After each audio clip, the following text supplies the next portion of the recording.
corruption. Is infrastructure needed? Absolutely yes. I mean, look, one needs to just walk out in the street. And see it's that. obvious that we need it. But if you phrase the question is, or let me put it this way. Suppose that I'm Santa Claus, and I have the power to implement tonight all the projects that the government is claiming that it has in the pipeline. So tomorrow we'll have excellent roads, whatever, connecting the country. The question is that going to give us a 10% growth? The answer is no. The answer is no.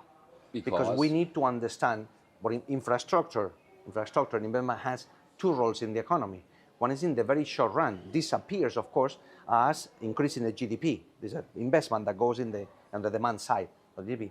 But what you want to do with this is to increase the capacity of the country, build the capital stock.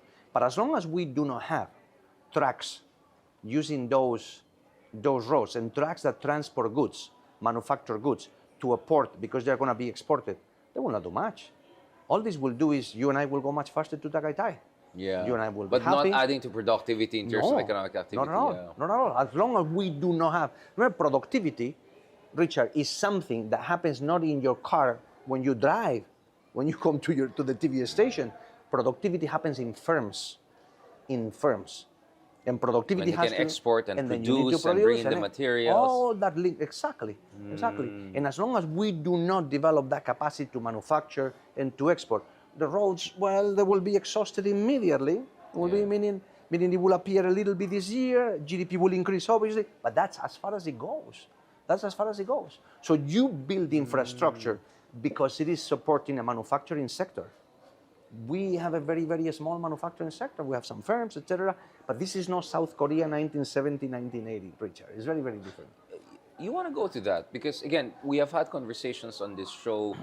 We also had Senator Gatchalian here talking about semiconductors. I come from Baguio City. We have been making Texas Instrument forever. So I grew up with this idea that it's not like Philippines, we should just export bananas and Chicken Joys and San Miguel beer. I mean, they're fantastic. I love it. Our mangoes are amazing.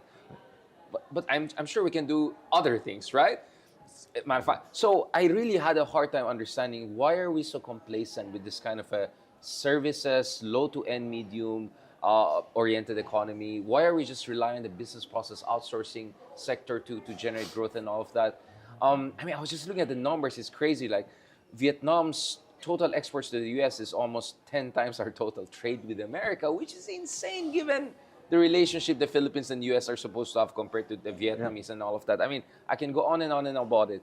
What is your fundamental understanding of the weakness of the manufacturing sector? Is it because of the certain type of oligarchy, or for the lack of better term, conglomerate types we have? Is it because of lack of an industrial policy and incentive system by the state? Is it a combination of two and something else? What is your read of this, Professor? You're opening Pandora's box here. It's a very long story. Part of it is simply historical reasons. Path dependency and... Path dependence. But it's very important to notice that Filipino policymakers going back even before independence, they understood very well the importance of industrialization. Right. I mean, the Philippines was not different from India or China in 1946. These countries, India got also independence at the time, Indonesia at the time, and China was the end of World War II, the defeat of the Japanese, etc. All these countries understood that manufacturing is different. Yeah. Filipino policymakers also understood it. And even though there were internal battles in the government, different factions, etc., all of them agreed that the country had to industrialize. The tools that they used, different administrations were different. Osmania at the had beginning, these ideas. At the beginning, it was, for example, foreign exchange allocation. Right. All that changed into tariffs, but they were behind it. They were trying to do it. My understanding, and the numbers that my team and I have collected, is that by the 1960s, there was some manufacturing sector in the country. Remember, the 1960s, the Philippines was not far behind South Korea, quite the opposite. Well, we got the Asian Development Bank here for a reason, right? 1966. Yeah. So it is not that the Philippines was way behind. There were some manufacturing. In the government was very active. The government was managing hotels in 1960s. The government was managing railway. Manila Hotel was being run by the government. So there was something here. Something began happening in the administrations in between Garcia, Macapagal, Gal, and then Marcos. Yeah. Even though it's very interesting, it is not that Marcos was against industrialization. Quite the opposite. Yeah. President Marcos set up 11 monumental projects Right. to develop. It's very interesting because the period of very high, what is called the HCI years in South Korea, Right. when they were into a heavy industrialization, this was 1973, Steel and steel, yeah. chemicals, etc. In 1973, 1979, it just lasted for 6 years. It collapsed, but did really propel South Korea in terms of the type of sectors that it went into. Yeah. President Marcos tried to do something similar, starting in 1979, 1980. It collapsed. It collapsed. And one of the reasons was that he tried to finance it with foreign debt. It became a mess. Then it was the story of the corruption, the story of the cronies, etc., etc.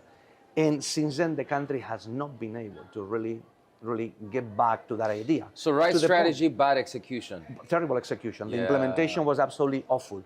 But it is not that the issue that we are discussing here today, we're into services. No. There was a lot of awareness at the time. All that was lost sometime during those administrations, little by little. And at one point, that's it. So you have not only the economic, but also the political crisis of the 1980s. We reach the 1990s, and what do? Services. So that's the inflection because we point. we miss the whole industry, the years, the 2 decades that we miss is when our neighbors were doing it. What were they doing? Something that they understood much better than the government here, and that is the ideological component that you were also asking me about. Right. The role of the government. The role of the government. There isn't a single nation. I put my academic reputation on the table. And you're not alone among the leading in history that has progressed and made it into high income without reaching, without a manufacturing sector that reaches a certain size, and I'm going to explain in a second what it is, and the other one is that being led by the government. The government has to lead it, and that is what you call, quite correctly, industrial policy. Now, it doesn't mean that every act of industrial policy in history has been a success. Many errors. The story is the other way around. There has not been a single country that has succeeded. That has not done it. exactly. That has not right, done. Right.